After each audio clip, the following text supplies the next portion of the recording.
Olá, pessoal. Bom dia, boa tarde, boa noite e boa madrugada. Aqui quem fala é o Nangel, do podcast Faça Direito. Sejam bem-vindos.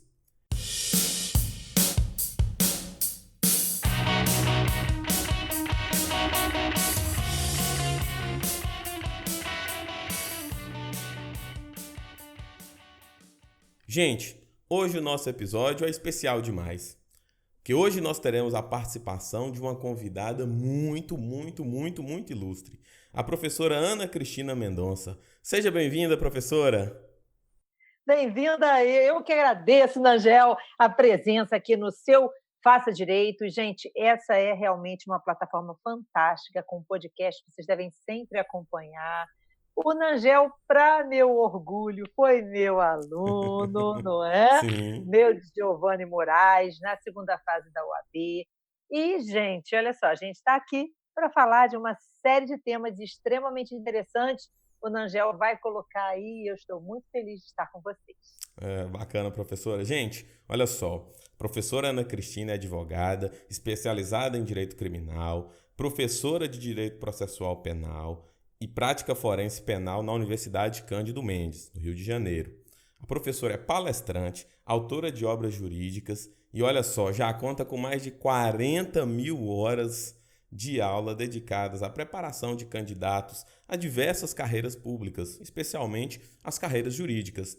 A professora ainda leciona Direito Processual Penal em diversos cursos de especialização, pós-graduação e preparatórios. Então, assim, gente, já deu para perceber aí que o negócio hoje vai ser show. Olha só, gente, eu fui aluno da professora, como ela já disse, no preparatório para a OAB em 2012, professora. 2012, já se vão 8 anos, né? Oh, passa rápido, Nangel. Sim, pois é.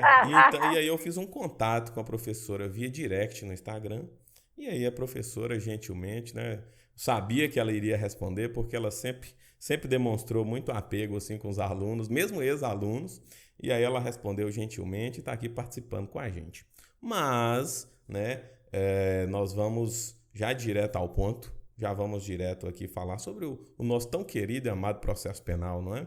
Professora, a gente teve aí o final de 2019 bem emocionante pro direito penal, pro processo penal e para a execução de pena. E eu queria iniciar falando sobre o acordo de não persecução penal, né? Como a senhora vê esse acordo? A senhora acha que a gente está no caminho certo? O processo penal deve seguir por essa perspectiva de equivalentes jurisdicionais? É isso mesmo? Na sua visão, a gente deu um passo acertado? Vamos lá, Nangel. Esse é um tema realmente muito complicado, vou dizer a você, tá? Porque existe aí o 8 ou 80, né? Muita gente a favor do acordo, muita gente contra o acordo. O acordo é uma polêmica, mas essa polêmica é uma polêmica que me parece encerrada no momento em que a lei inclui o acordo de não persecução penal dentro do Código de Processo. O acordo não é uma novidade do pacote anticrime, ele já havia surgido na resolução 181 do CNMP, e a grande discussão anterior a respeito do acordo era a inconstitucionalidade formal, aquele vício de origem, porque, afinal de contas, será que o Ministério Público pode, numa resolução, né, criar matéria processual penal, criar institutos processuais penais e introduzi-los no nosso ordenamento? Então, a grande discussão do acordo era essa. E aí eu vou ser assim, bem clara e direta com você, que é para a gente não ficar de rodeios e tudo mais. Antes da criação do artigo 28A, eu era contra o acordo, que eu entendia que era uma inconstitucionalidade a criação através da resolução. Sim. Eu até participo de um livro, numa coletânea, sobre o acordo de não persecução, desde que ele foi criado pela Resolução 181, falando sobre a participação da defesa no acordo de não persecução penal. Mas, apesar de eu participar daquele livro e tudo mais, na obra em si, eu chegava a incluir assim, olha, não vou entrar na discussão da inconstitucionalidade, porque se eu tivesse que entrar, Uhum. eu seria contrária ao acordo. No momento em que ele está dentro do nosso ordenamento jurídico, bom, isso está vencido, já não se discute mais, ele agora foi introduzido no CPP por uma lei federal, então não existe mais a discussão sobre a inconstitucionalidade formal. Mas agora vamos lá, sua pergunta ela é bem interessante, porque a sua pergunta é se eu estou de acordo com ele, se ele é o caminho certo, se é algo que nós precisamos dentro do nosso ordenamento jurídico. Então vamos lá, agora, muito francamente, eu sempre fui uma das grandes críticas da transação penal, por exemplo. Uhum. Então, o acordo de não persecução penal, ele é uma evolução da transação, digamos assim. Ele é uma transação macro, né, para infrações de pena maior do que aquelas que seriam as infrações de menor potencial ofensivo. E ele é, na verdade, um caminho, uma abertura dentro do nosso ordenamento jurídico para a inclusão do plea, que é o plea bargain, que, na verdade, é a discricionariedade do órgão de acusação, né, na definição sobre eventuais penas. Lógico que o acordo ainda não é o plea, porque o plea ele caracteriza a aplicação de uma pena, dependendo do tipo de plea praticado, nos ordenamentos que admitem, ele pode caracterizar, inclusive, uma assunção de culpa, que vai, obviamente, caracterizar a reincidência, o indivíduo tem o nome dele incluído no rol dos culpados, ele se considera cumprindo pena e tudo mais. O acordo de não persecução penal não é isso, mas ele é diferente da transação. Porque a transação, o cara aceita, mas ele não assume a culpa. Para o acordo de não persecução penal, o cara tem que confessar. Ele confessa, embora aquilo não seja considerado uma pena efetivamente, ele não seja considerado reincidente, etc. Então, eu estou num momento de transição. Mas aí vamos lá, a sua pergunta é se a gente está no caminho certo. Depende do para quem. Vou te dizer por quê. Por quê? Lógico que como advogada, tá? Sim. Eu, lógico que vou sempre fazer opção por alternativas à prisão. Então, é evidente que a prisão deve ser considerada última ratio, o sistema carcerário é falido, ele não tem mais estrutura para aguentar um aumento cada vez maior dos presos, o investimento no sistema penitenciário é zero, né? Então, a gente tem uma situação de falência da execução penal, que é óbvio, a gente deve deixar a prisão para aqueles casos que realmente necessitam da prisão. Minha preocupação é a seguinte: se com a transação penal, que se dá em infrações de pequeno potencial ofensivo, sempre foi uma bagunça, tá? Imagino. Então é minha opinião, Sim, assim. sim. Então, eu vou te dar um exemplo. Lá atrás, muitos anos atrás, eu costumo muito comentar nas aulas. Quando surgiu a transação penal, uma das grandes preocupações era exatamente como é que o Ministério Público ia fazer essa proposta. A lei é muito clara, ela diz assim, não sendo caso de arquivamento. Só que nós sabemos que, na regra geral dos juizados, a proposta de transação penal é oferecida sem qualquer elemento concreto que viabilize a análise sobre se aquilo seria ou não caso de arquivamento. Ou seja, basta que o indivíduo tenha a folha penal limpa para que a proposta de transação penal seja oferecida. Às vezes era caso de arquivamento, às vezes não era caso de Sim. proposta. Então, nunca foi efetivamente levada a sério a atuação, principalmente do Ministério Público, junto à transação penal. E a minha preocupação, eu acho, que nós, enquanto operadores do direito, e eu não estou colocando a culpa nas costas do MP, estou falando dos advogados também, que fazem também tábula rasa, não, pode ir lá, você vai lá, vai ter uma proposta lá, eu depois passo lá e assino, algo assim.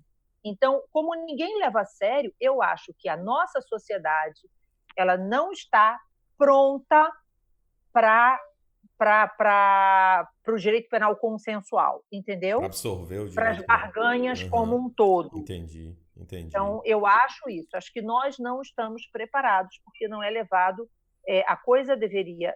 Nós não podemos, do nada, achar que nós vamos conseguir passar do princípio da obrigatoriedade para uma oportunidade sem que se crie uma nova mentalidade jurídica, que me parece que nós ainda não temos em maioria. Sim, entendeu? Entendi, com certeza. E assim, essa sua preocupação, ela é até o que motivou aqui. Eu preparei uma pergunta em sequência aí. Você já, né, já disse sua opinião e tal, mas eu preparei uma pergunta em sequência porque me preocupa essa questão da preparação. Nós estamos preparados para isso. E aí não só nós, né, advogados, promotores, juristas, mas a sociedade como um todo, né? Será que a lição do direito processual penal consensual vai ser suficiente? O nosso sistema não era assim, já não era, né, necessariamente adequado. Então, a resposta aí depende para quem realmente Na verdade, depende para quem, porque isso. a minha preocupação o acordo de não persecução penal é uma necessidade, de persecução Uhum. ou ela é uma conveniência da persecução, entendeu? Entendi. A minha preocupação é Uhum. essa. Veja, na verdade isso não é um menor trabalho? A preocupação não é atropelar garantias em troco de uma celeridade e de um volume menor de trabalho? Mesmo nos ordenamentos que adotam a oportunidade, como é o caso, e aí o marcante é os Estados Unidos mesmo, né, e tal, de todos, é o que mais a gente tem acesso, até por conta dos filmes, Sim, etc. sim. Então, mesmo lá, o que você vê é uma conveniência política, muitas vezes. Ah, não interessa atuar nesse processo, esse processo é um menos, é um menor, Uhum. sabe? Sim, E, sim. e me chama a atenção, e isso as pessoas não têm conhecimento, existe um relatório do IPEA, elaborado em 2015, tudo bem que ele é de 2015, mas ele ainda está muito atual, sobre o que aconteceu com os anos todos de 9.000 e 99 e quais eram como é que é lidado com a transação penal, então e tudo mais. E o que se verifica ali é que realmente a transação nunca foi levada a sério pelos operadores do direito. Parece que aquele caso é menor, que aquele caso, e aí todo mundo conhece alguém que por conta de uma briga de vizinho que não tinha briga nenhuma, muitas vezes, respondeu uma transação Tinha um penal. BO ali, um BO, fatos controversos, cada um alegou uma coisa, e aí, vamos fazer E a aí é transação. só folha penal limpa, cesta básica e ponto. É a Então, composição assim, mútua, sabe, assim. exato, não existe essa composição mútua. Pois Não é. existe. A lei prevê que exista contraditória e ampla defesa naquelas tratativas, e isso na prática não acontece. A Uhum. audiência é conduzida por um conciliador, o promotor não aparece, o juiz também não vai, né, etc. A gente sabe muito bem que é assim. Mas todo mundo assina. E aí, como todo mundo assina, você não tem nem como depois questionar a eventual nulidade. Então, minha preocupação é até que ponto o acordo de não persecução penal não vai ser encarado da mesma forma que uma transação. E, nesse sentido, eu acho que nós ainda não estamos preparados. Nós somos os brasileiros do menor esforço, né? Aham, Então, do menos interessante. trabalho, Interessante. essa coisa assim. Então, isso é uma vantagem. Realmente, eu não tenho mais que ter processo, eu não tenho mais que ter nada, confessa aí que eu te aplico. Outra coisa preocupante também é a questão da confissão. Ótimo, o indivíduo confessou para aceitar o acordo de não persecução. E se depois ele descumpre esse acordo e a denúncia for oferecida, essa confissão vai ser utilizada? Pois é, gente, que coisa. Então, assim, é uma coisa bem complicada, entendeu? Realmente, Bem complicada. bem pensado Então, isso aí. Professora, vamos lá. você falou de conveniência e tudo, e aí eu já lembrei aqui do novo artigo 28 do CPP, porque agora, né, o procedimento é diferente, não vai mais, a análise do arquivamento não vai mais para o magistrado, fica restrito E ao âmbito do MP. E aí, gente, isso é conveniência também? É uma medida acertada? O que a senhora achou disso?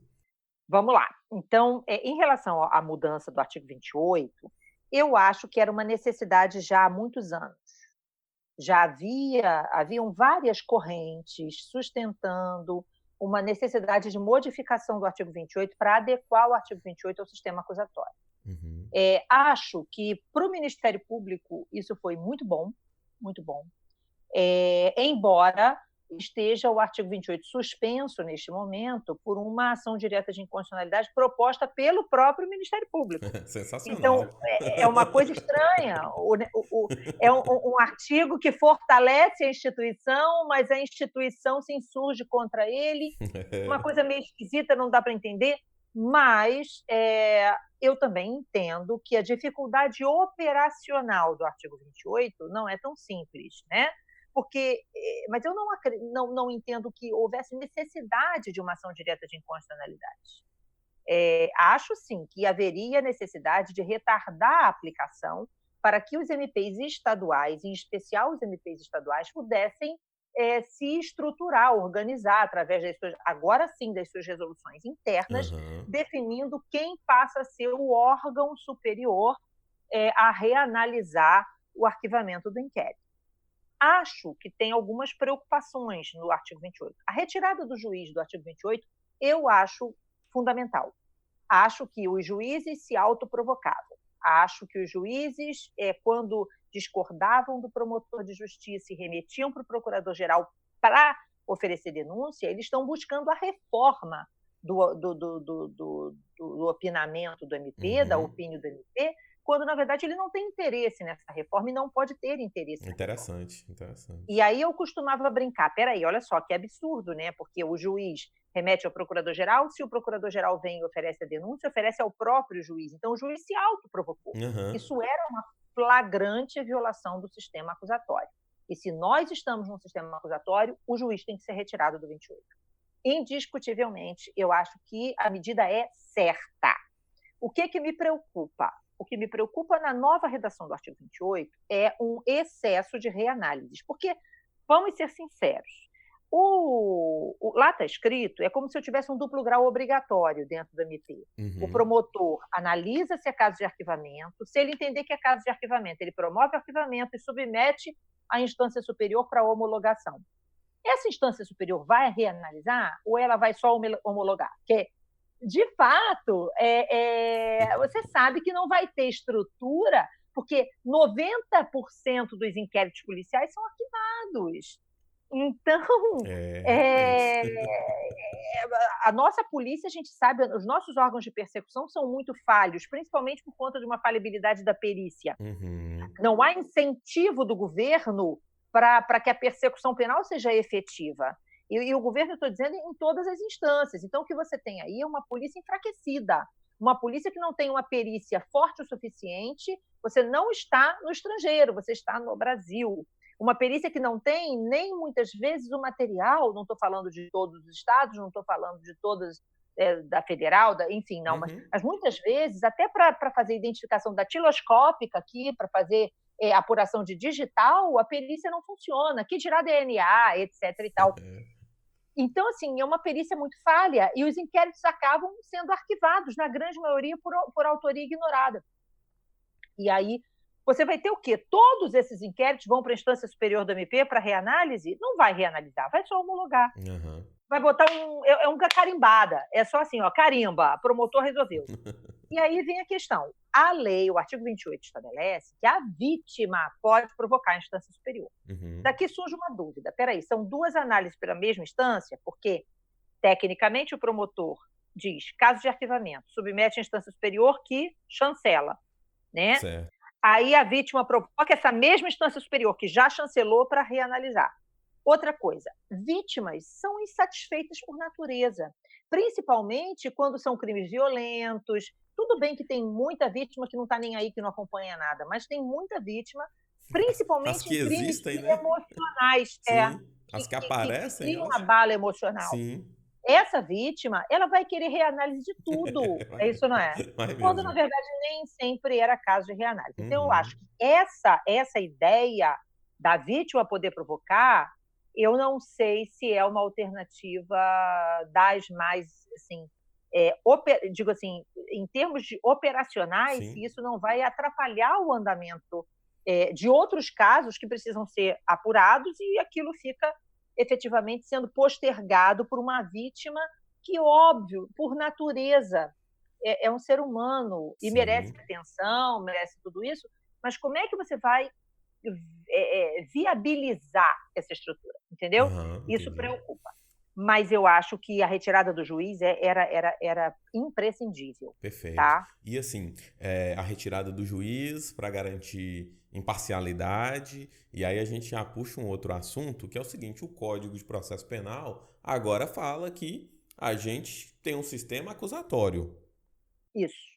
A questão é a seguinte: nosso sistema, com essa alteração de dezembro, é realmente acusatório? Ainda falta? Ainda É falta. inquisitório? Que... Não é inquisitório, não é o sistema francês, que é o que chamado sistema misto. Uhum. Nosso sistema é um sistema acusatório, mas a grande presença de vestígios inquisitórios no sistema é flagrante, né?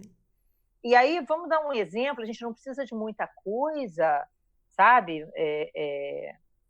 Você precisa, Angel, pensar só no que a gente viu no último ano, a começar do próprio Supremo Tribunal Federal, um Supremo que instaura inquéritos, um Supremo Tribunal com um ativismo judicial completamente absurdo, um Supremo Sim. Tribunal Federal com ministros, e esse eu acho que é um grande erro, é uma opinião pessoal minha, um grande erro dentro da estrutura do judiciário, é que não tem especialidades, né?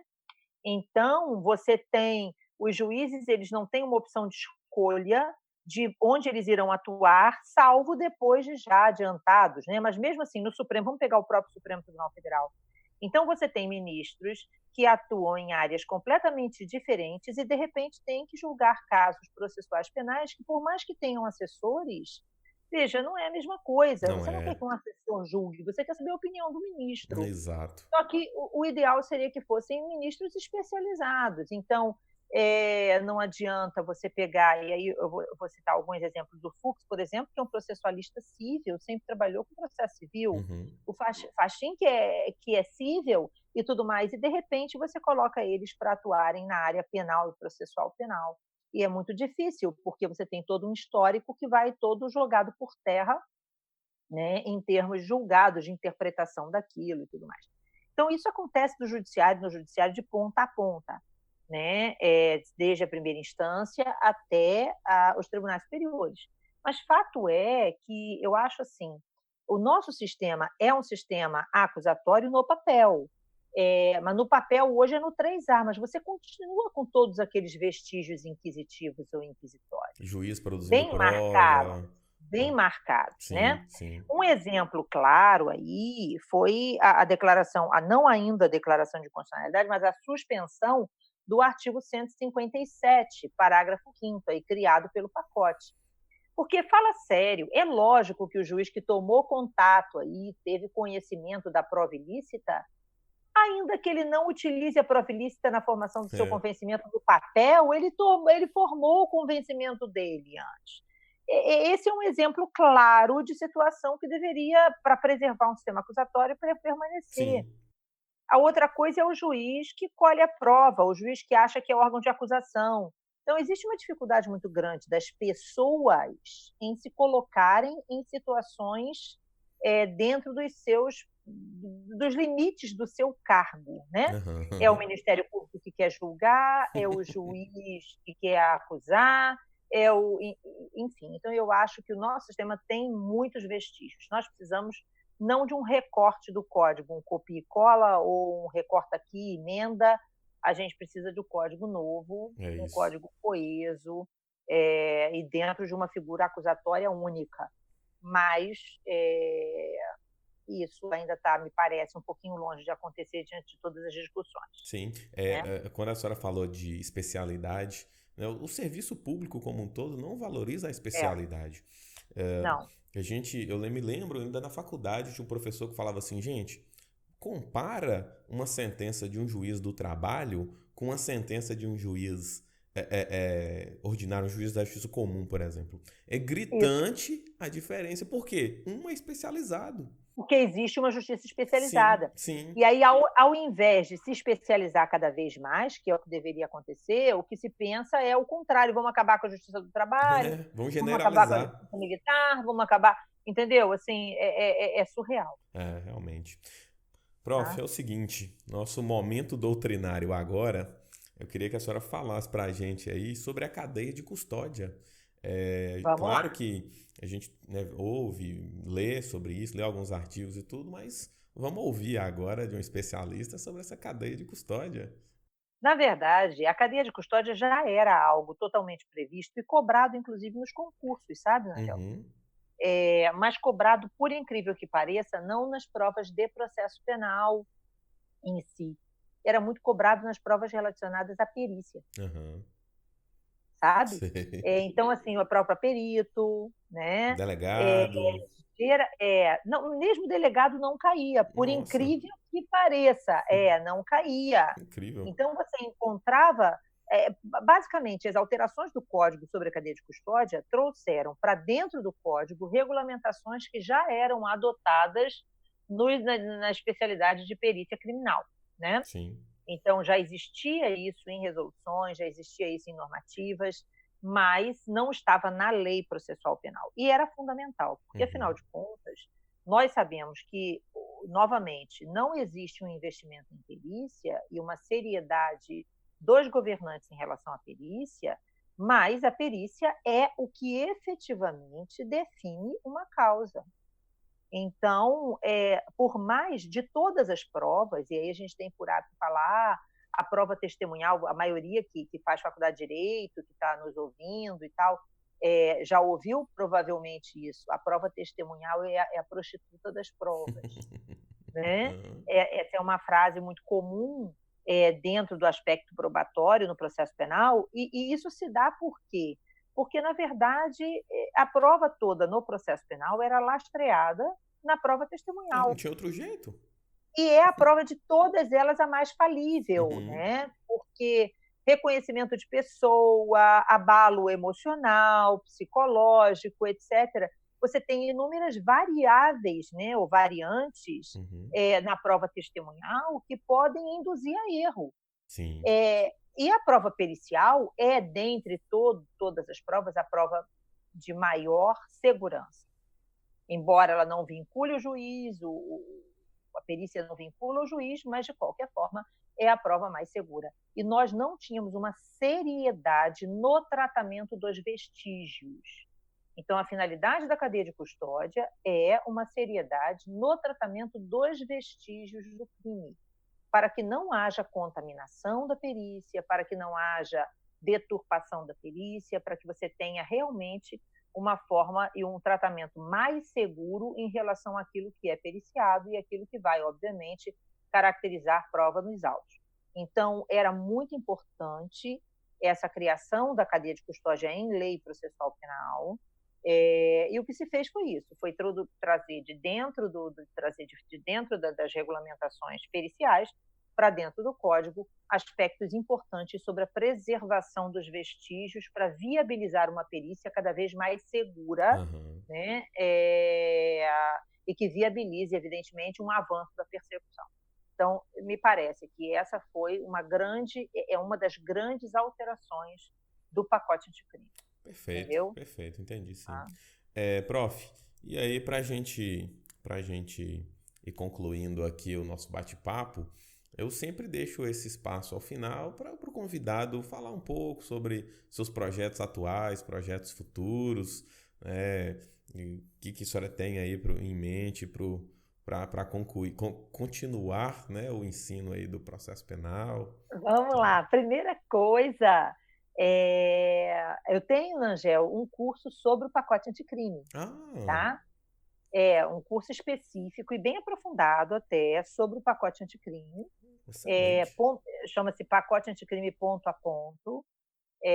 Para quem entrar lá no meu site, eu tenho um site, penalcomelas.com.br, é um projeto meu com a professora Cláudia Barros, que é promotora de justiça. Ah, que E aí legal. nós temos ali vários cursos disponibilizados, né? Sim. Tem um livrozinho em andamento, se Deus Ah, que quiser, bacana. estará em breve pronto, né? Mas o curso sobre o pacote anticrime, eu acho que já que essa foi a tônica aqui da nossa conversa, Aham. é uma alternativa interessante. Além disso, no próprio canal do YouTube, no meu canal do YouTube, você vai encontrar vídeos sobre o pacote anticrime. Tem um vídeo bom sobre o juiz de garantias. Muita gente tem preconceito a respeito do juiz de garantias, mas o juiz de garantias também é uma necessidade, algo que já se vinha. Se ele não tivesse entrado através do pacote anticrime, ele ia entrar no Código de Processo Penal novo, viu? Então, é É importante uma que necessidade mesmo, né? é uma necessidade, mas as pessoas estão vendo o juiz de garantias como se fosse um monstro ou uma aberração, e não. Já existem, inclusive, estados que têm juízes de garantias, mesmo sem regulamentação em lei. Então, assim, eu acho que vale a pena o pessoal entrar no meu canal do YouTube e acompanhar lá no canal do YouTube. Eu tenho um curso de prática na Advocacia Criminal na Prática, Primeiros Passos, também muito interessante, certo? Enfim, nós temos vários projetos. Hoje, meus projetos estão realmente concentrados, eu estou veiculando, né, esses projetos através do Penal com Elas. Convido você também, Com Angel, certeza. a entrar lá, Vou entrar, colocar o link penalcomelas.com.br. Isso. E, enfim, eu estou feliz de estar aqui com você. Né? Prof, se você atualmente está lecionando em algum outro curso ou a senhora está trabalhando nesse projeto Sim, né, eu específico? estou, na verdade, eu estou na turma de delegado do Alfacom, tá. no Delta Sou Mais, do Alfacom. Estou no CP Iuris, na OAB, eu estou na primeira fase do CP Iuris. Mas a segunda fase da OAB eu tenho um projeto pessoal que está dentro do Penal com Elas. Então, eu estou tentando concentrar a minha atuação nos meus projetos pessoais, realmente, embora eu esteja no Alfa, no CP Iuris, estou aberta a convite, quem quiser me chamar para palestra e tudo mais, a gente está aqui, né? Eu vou agora, eu tenho agora semana que vem tem pós-graduação em Teresina, depois eu tenho 2 eventos, Encontro de Gigantes, Uberlândia e Montes Claros, tem o Congresso de Penal em Natal, do Grupo Notorium, depois tem o Congresso de Penal também do Nação Jurídica. Enfim, eu estou aqui à disposição e, principalmente, no penalcomelas.com.br, onde a gente divulga todos os projetos, todos os cursos em que a gente está e tudo mais. É muito legal, eu sempre peço pro convidado falar assim, e é legal a senhora falar de palestras e tal, porque assim, o pessoal vê o campo de atuação que eles, né, eles podem, né, tentar trilhar o caminho, então é sempre bom conhecer o exemplo de pessoas que são bem-sucedidas no direito e tal. Então, acho que isso é interessante. E na advocacia criminal também, né? Olha só. Agora, por exemplo, eu estou tentando concentrar a minha atuação na parte de tanto direito penal econômico, né? Eu sou representante do escritório do Gamil Pouco no Rio, mas eu também estou entrando muito na área de crimes virtuais, viu?